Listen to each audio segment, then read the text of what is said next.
Yeah, some current events. What's current in our event page? Current event, we're witnessing the selections of the current administration, fallout of the election. So they're acting very quick. He's already got several cabinet picks, and He said though on the Rogan interview that he didn't know what to expect in his first presidency. Yeah. And so now he knows what to expect and he knows what he wants to do. So I think you're going to see some swift activity. he's moving fast and furiously. I'm impressed. You know, my wife did bring up one that isn't probably the strongest pick. Which one? The Gates guy. He's a senator from Florida. He's the AG, the Attorney General. I haven't even heard of that one. He's like part of like he was at a party with some other creepers and they had like well it wasn't so there was another gentleman who is being charged with human trafficking and underage sex stuff.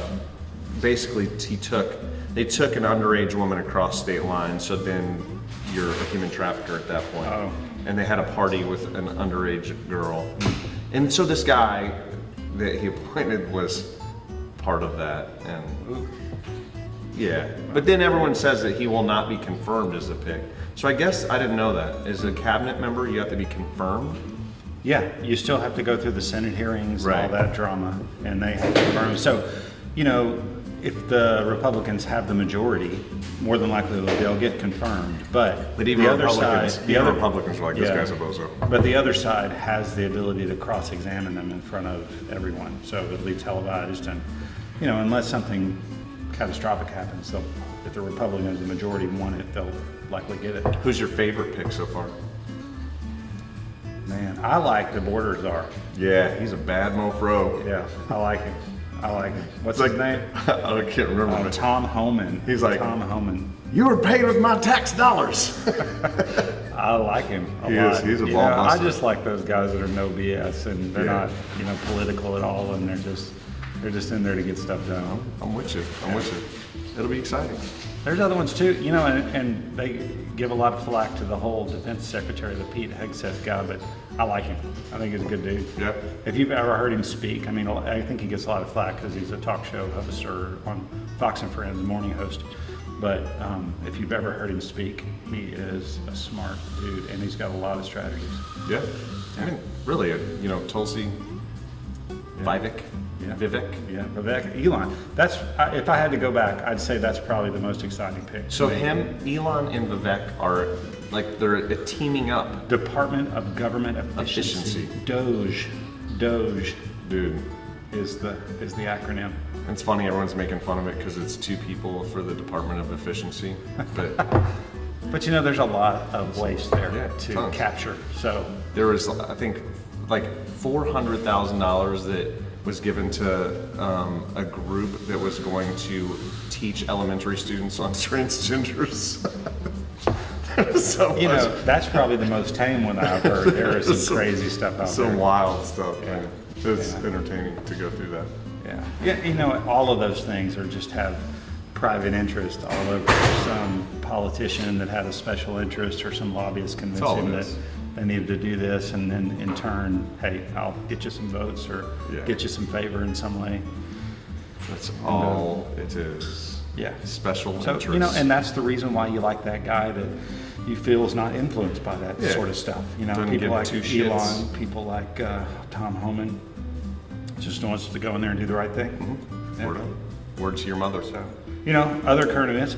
Bitcoin rally this week. That's an interesting one, right? I guess. I mean, 90,000. I mean, if you could go back in time and put $1,000 or $500, without a doubt, you could retire right now. Yep. Just 2 years ago, if you put $1,000 2 years ago in Bitcoin, you could retire right now if you sold it. It just doesn't make sense.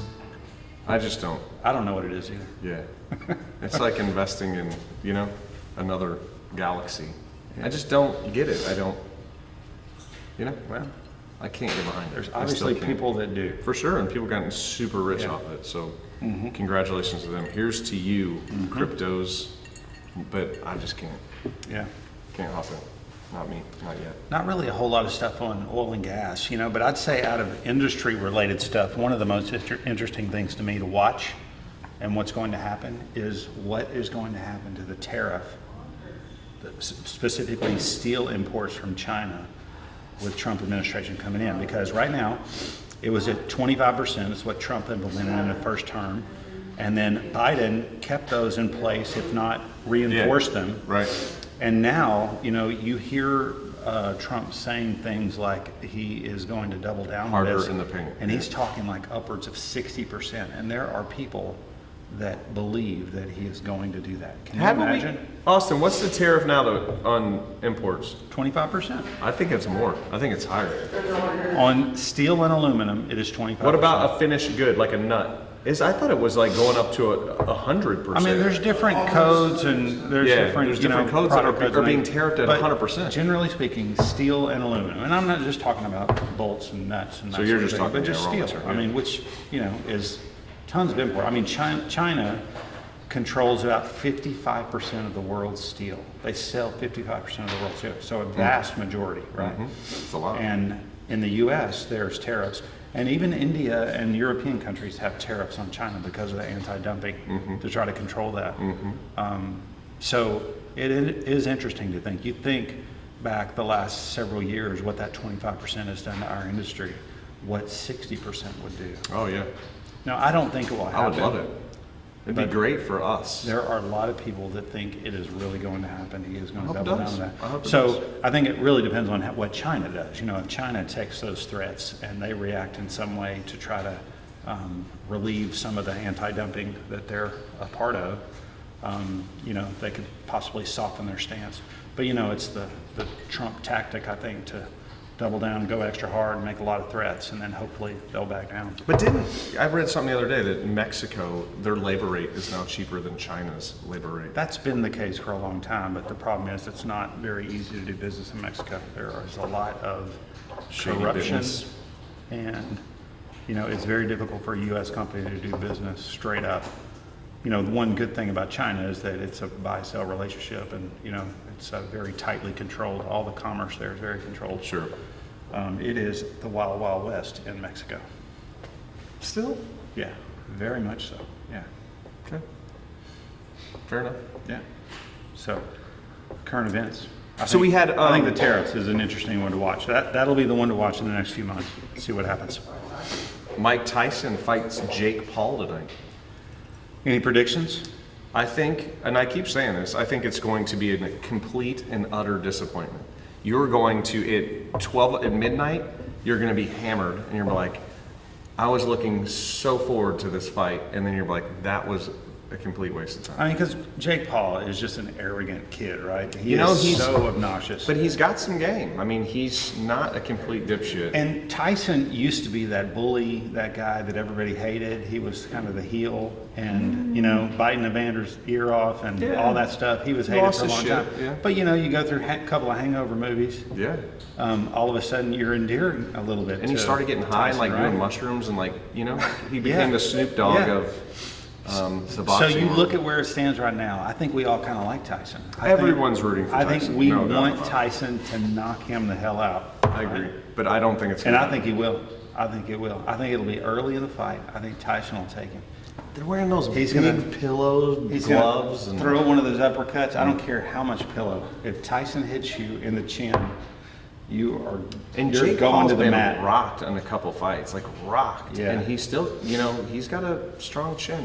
He's not that graceful. He's just kind of a big brute fighter that goes in there. And Tyson's got a lot of skill. And I don't care, at 58 years old, that guy is going to put a pummeling on I didn't this see guy. the weigh-in. What was the final weigh-in numbers?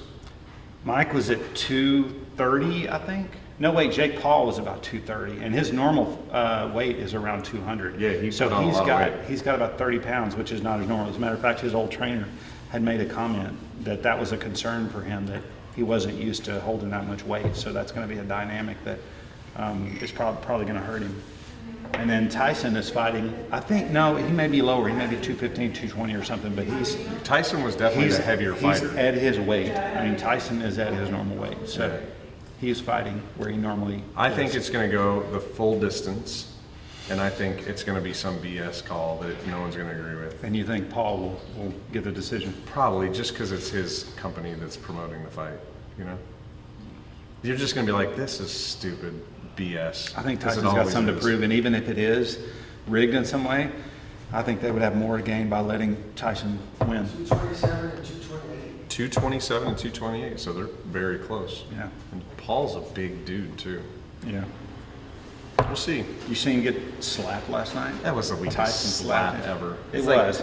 And that's not. You know, like that's, if you think about like Tyson going and slapping, like he's gonna come and like slap, and he just like, Yeah. It And was that's not terrible. Tyson's style. Tyson's style is to cool, to calm.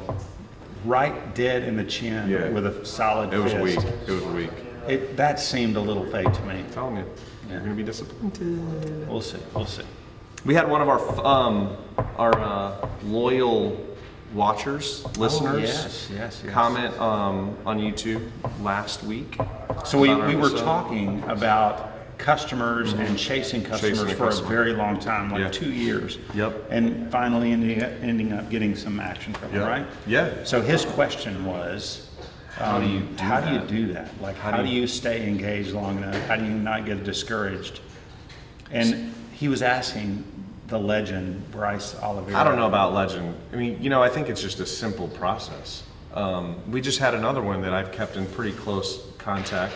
A good customer from another company that I work for, and I've kept in close contact with them, and just sent him a random email the other day, and you know, started sending some quotes again, and you know, we're getting close to getting an order from them. So I think it's all about consistency. So I'm going to paraphrase and put some words in his mouth, but how do you do that and not come across as annoying? You're right.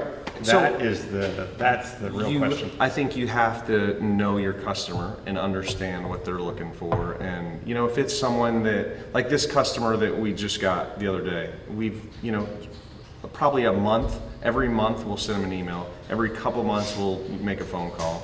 You know, you don't want to be the annoying guy that's calling them every day. Because we have those people, don't we, Austin? That call us every single day. And you get to a point you're like, I'm never going to give this guy business. What's So- your impression of that guy? Which one? That, I mean, Of that guy, that stereotypical guy? oh that's- yeah. Hey everybody, this is. I don't want to say any names because you never know, it could be awesome. But you know, we make fun of those people on a very consistent basis. So I think you don't want to drive people crazy, but you want to be relevant. You want to offer them some, you know, some good benefit. Stay tuned to their, you know, their industry. Like if it's a heat exchanger company or, you know, a turbine company, like, you know, find out something that's going on in their market, throw a little tidbit to them every once in a while. Be like, hey man, I see you're doing this, I see this is happening, I see one of your competitors did this. So offer just some knowledge that you know what the flip you're talking about. Maybe take a picture of a part that you've done for one of their competitors, send them a picture of that. You know, so just stay relevant in their world. And then just be consistent, be persistent. And you know, it's not all about just the email every week. It's about picking up the phone and, you know, having a little game to them, stalk them on LinkedIn a little bit. That's great advice, Bryce. I mean, it's not the best advice in the world, but I think you just, so. you know, It's great. I like learn something don't, every day from you. no, you don't. You're a liar. I just think it's about, you know, understanding their business and, you know, being relevant to them and being able to offer them. You're right. And it's about timing too, you Yeah. know? So And sometimes you get lucky. a lot of times you get lucky. Yeah. You know? But if you're in front of them consistently, but not too consistently. Great advice. So this same guy, he made a comment about he is involved in a company that makes a niche PTFE gasket. So I had responded to him, and I guess he hasn't seen that question, but I want to know more about what that niche PTFE gasket is. So Yeah, we love gaskets. he needs to respond to that question. And we can help promote them too. Yeah, you maybe. know? I'd like to Maybe understand we what can, it is. Maybe we can sell some gaskets Yeah, for maybe them. we have an application that it could be used in. Word to your mother. Yeah. So Word to your mother. if there's any other questions, Keep or, 'em. or follow up from that topic, let us know. I like it. I like people that watch our show and comment. Yeah, both of them. And yeah. Well, he's the only person that's done it in a while. Austin, you should create a Mom. fake account and comment on them. Do it now, immediately. Okay, so I see a plethora of parts in front of us, Bryce. You know, this is the problem too. I didn't do a whole lot of research on these parts. That's fine. I don't think anybody cares. I think people like shiny stuff, and we can talk about the attributes associated with these parts. Materials, attributes, capability. Okay. That's what people care about. So do you want to The start? fact that it's a quarter 20 or whatever, less exciting. What do you want to start with? Let's start with this big mamma jamma right here. This is the one I knew you were going to start with, and I know nothing about this part. I saw him making I it. bet Austin knows all about it. Yeah. 718. Look at that. No, it's not. This is 718? This is not 718. Get the front door out of here. No way. 718 5663? Let's go with it. Okay. Let's go with it, regardless. If we need to issue a correction, we can. 718. Okay. 718. What size do you think that bad I don't boy think is? people can see that, Bryce. Oh yeah, my There bad. you go. I could see it, so they should be able to see it. So what do you think is the size, the diameter of that bad boy there? It's a great part. I'm going to say Sexy. 1.5 inch, Bryce. Inch and a half? What do you think, Austin? What size is it? I'll tell you. We got our, let's see here. I was gonna say 2 inch. It's 2 inches. Okay. I really wasn't gonna say I don't 2 think inches. that's- 2 inch by 10 and 3/4. Oh, it is. 2 inch by 10 and 3/4. So what do you call that? I mean, Coupling bolt. a Coupling bolt. That bolt. makes sense. It couples. I just call it like a special double end, but a coupling bolt Special makes coupling. sense. So it's got threads on both sides. Looks like the threads are the same exact on both ends. 2 inch And then 8.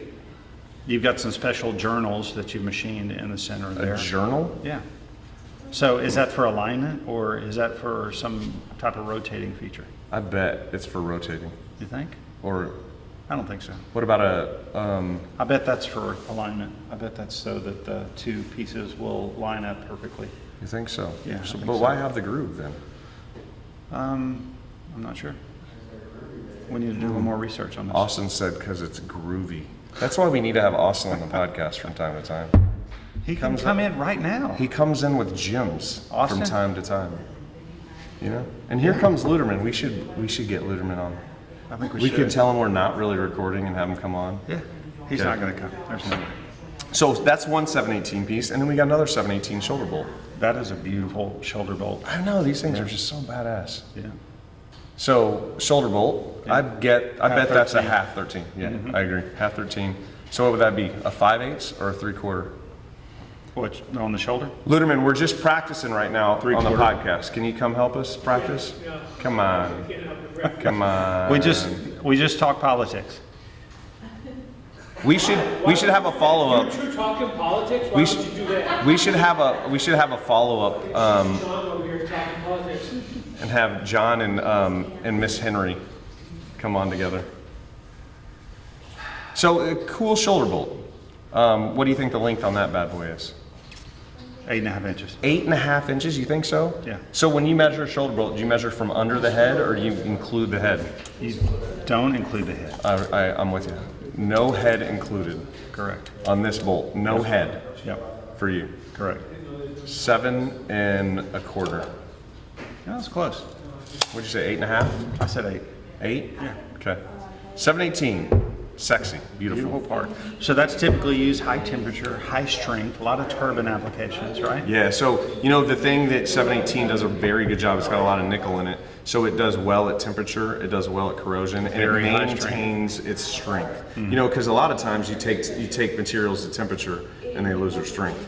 But usually nickel alloys, you take them to temperature, they will hold their strength very, very well. Yes, sir. And it does extremely well with corrosion. But they're very expensive, so you're not going to find them in everyday applications. They're kind of reserved for the most critical of applications. I don't know what's going on with material these days, but it seems like 718 is going up in price.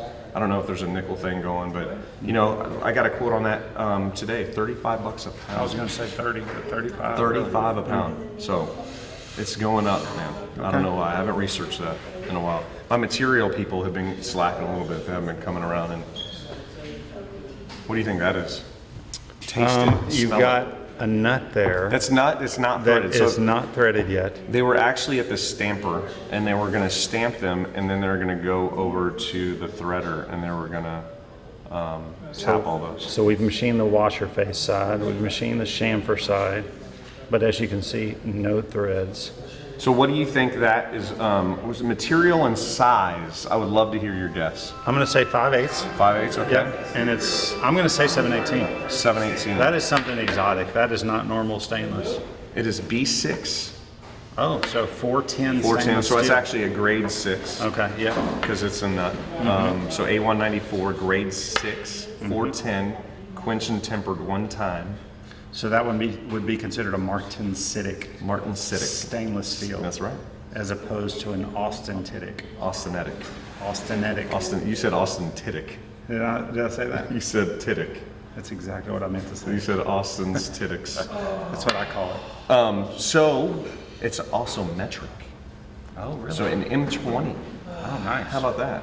An M20. That is another example of something you're not going to find on the shelf. Because if this was a 5/8 or a 3/4, someone would stock this, right? I mean, that's a stocking alloy for a lot of big So boys that's in a town. M18? M20. 20, okay. M20. So an M20 grade 6. So that's a little larger. So the equivalent of a M20 standard would is be 7/8. close to a 7/8. 7/8. Little larger than a 3/4. Yeah. Is it? Yeah. It's Between in 3/4 and 7/8. Yeah. Yep. M20. So machine from Round Bar. Pretty cool, right? Exciting. Lovely, Bryce. Exciting. It's going to be fine thread or coarse thread? Course. 2.5, I think it was. Okay. 2.5. How about this bad? I like it. So that's one of these. I think we've talked about these in past podcasts. They're just so hard to make when they're that small diameter and that long, right? Yeah. So that's what makes this part a very special part. And this is again a 7/18. 7/18 socket head cap screw. Dude, I'd love to be our scrap dealer. Yep. So that is a. What do you think that is? Is it metric or standard? Standard. It's imperial. So I'm going to say 5/16 18. No, it's number 10. Is it really? Yeah, Man. 32. Whoa. 1032. How about that? Nice. 1032. I think he's 2 inches long. Okay. Might have been 2.5. I think it was 2. So 1032, 2. I mean, so you can just imagine. I mean, that's fine thread. Great looking part. Isn't it? Yeah. Is that fine? It looks fine. It looks fine to me. Yeah. So that'd be 1032 because 1024 is coarse, right? Yeah. Yep. So just a crazy part. I mean, because you can imagine, you know, you got that long piece and to do the threads on it, single point in it. Got a lot of deflection, a lot of movement, right? A lot of pressure. Yep. Cool parts, Bryce. Yeah. I like it. For a lot of 718, man. I mean, we've been running a ton. Yeah. Doesn't it seem like it? It has. Yeah, a bunch. It's pretty wild. Yeah. You're going to get that vendor calling you now, trying to sell you 718. You know, that's the thing that surprises the living daylights out of me. We've had, I think, really 2 vendors do, I would say, a good job of calling on us. You know, bringing food, coming, giving us, you know, good presentations. And Not that food is the key, but food is absolutely the it key. helps. It definitely helps. I mean, it gets you in the door, and Yeah. then, you know, people are like, hey, that's that person that brings me food. And so that's part of being, you know, I should have thrown that into my makes you sales memorable spiel. for sure. Yeah. Yeah. And not just any food, right? No, It it's can't gotta just be be good like food. gas station tacos. No donuts. Yeah. Donuts are, if you bring donuts, Yeah. What kind of food would your ideal vendor bring you, Austin? for breakfast, it's tacos. You're not a big Chick-fil-A guy, huh? I mean, it's alright. It's all right. Back in the day, Chick-fil-A was the It's thing. good. Yeah. I'll take Chick-fil-A over donuts all day. For sure. I mean, there was actually, when I was calling on South Texas Bolt back in the day, they knew me as Mr. Chick-fil-A. Really? I can see that. And they were upset when I went to work for Layman's because they were no longer Lunch, I get still think Chick-fil-A. lunch is about fun. I thought that The Whataburger party, like burger box is burger, cool. yeah, the burger buffet box. Yeah, that was okay. I thought that was a great idea. Well, I agree. I thought it was a fantastic idea. Yeah, it was pretty cool. Don't and you What know about barbecue? What if somebody brought just a big spread of barbecue? someone just did that last week. Yeah. Barbecue's good, but barbecue's also really expensive too. So. But it's well done. I mean, Yeah. it's easy. But we're not talking about somebody selling A307 here. Somebody that's selling you 718. Yeah. They should be bringing premium stuff, right? Yeah, Papa Seafood. Or what? But I'm just talking for bringing stuff in. Like, don't bring pizza. No. Yeah. Never no pizza. Yeah. It just doesn't age well. You know, I think Fajitas is that's- always a good one. I think that's one of the considerations is you buy at the store and by the time it arrives, you know what condition it's in. Sandwiches either for lunch. Tacos age well. No frozen cold sandwiches? Oh, yeah. No? Nothing wrong with that. Oh, you know, Austin was actually talking about this earlier. He was just saying how much he liked your vest. Really? Yeah, he was. You look good in vests. I'm going to give Austin a vest for Christmas, actually. You should. Yeah, I don't want to spoil the We should surprise. have, you know, I went to visit a customer up north a couple weeks ago, and they were all rocking vests. It is kind of a northern thing, you know, is and I think absolutely that's a where I northern got it when I traveled up north. I kind of like it because it kind of keeps your core warm, but your arms are flexible and loose enough to do whatever you want. So It just makes no sense. it makes does. no It- sense. If you wear one, Bryce, you'll understand. No, when it's cool, because it just keeps your core warm. Why do you need your core warm? I mean, normally it's your extremities that Because get cold. when your core is warm, the rest of you is comfortable. I don't know. I don't get it. Because I've never and also understood. I have no insulation here, neither do you. So we dissipate heat, right? Yeah, so wear a our hat, not a extremities, vest. Right? So it is important that your core stays warm because that goes to other parts of your body. I'm I'm a big in vest disagreement. fan. I know you are. I've got a few vests. I know you do. I know you do. My vest to Chris is like Jordan's to Bryce. I don't own one vest. How many pairs of Jordans do you have? Just one. I swear to God, I just have one. Okay, how many white tennies do you own? A lot. Okay. I mean, I have a lot of shoes in general, but I have one pair of Jordans. Okay. I mean, I'd like shoes. I'm not too crazy about shoes. I wouldn't call myself like a shoesy. I mean, I'm not ashamed of my vest. You should be a little infatuation. ashamed. I'm not. I like. It just doesn't Look, make sense. This is great. Look, Jordans make sense. Look, and I can take this off and put it on just throughout the day, but it's been a kind of a cool day. It serves no purpose. And you know, it'll withstand a variety of temperatures. Like you could leave at 70 in the morning, and then you get here and it's 85 in the middle of the day, and it still works. But it doesn't keep anything warm. It does. It keeps your core warm. Your core. Does anyone else wear a vest in here? You really wear a vest? Yes. Do you wear it for looks or for what? Okay. Sorry. Slight technical difficulty. We got cut off when we were talking about vests. Hey, Austin. Austin, what were you saying about my vest? What's wrong with the vest? All right, we're shutting this down. We'll probably cut out most of that. Happy November 14th, 15th. 15th.